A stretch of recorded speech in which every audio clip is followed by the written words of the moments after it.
Welcome back, friends. We are in lesson number 5. In lesson number 4, we answered a question as to what is a sprite, and I introduced sprites to you as this wonderful friends, very, very special friends who obey all our commands in Scratch, right? So, entire Scratch coding is about giving commands to sprites, and sprite being such wonderful friends, obey our commands, and in fact, in the process, teach us coding. Now, before we proceed with the actual coding, I want to ask one more question, and I want you to remember this in everything that you do when it comes to coding, right? The question is, are sprites intelligent? Are they naughty, or are they obedient, right?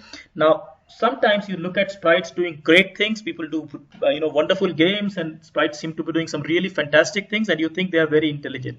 In fact, nothing could be farther from the truth because sprites, remember, are not thinking on their own. They are doing what we are telling them to do. As a programmer, whatever we are telling them to do, they are doing it, right? So they are definitely not intelligent, right?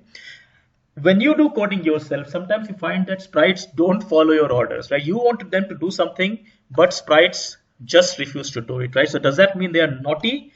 Well, in fact, once again, sprites are not naughty. They are just doing whatever you're telling them to do, right? So if they are not doing what you think they should be doing, the problem is not with the sprite. The problem is that the way the code is written, there is some error, what is basically logical error. So your mind thinks something, but your code is telling something else. And in fact, we'll go and see many examples of this as we go along. But certainly sprites are not naughty.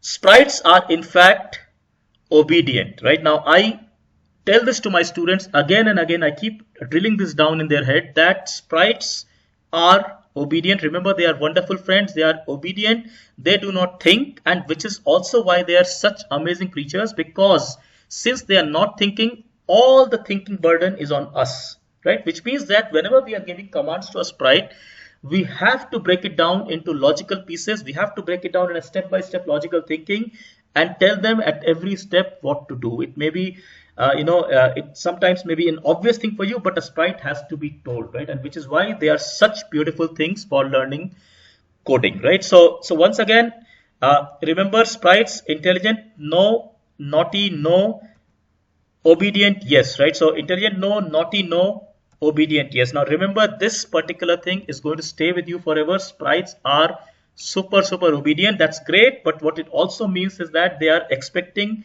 you, the programmer, to do all the thinking. Keep this in your mind, and you will find that you will see this happening again and again as you move ahead in your coding journey. Take care. Thank you very much. Bye bye.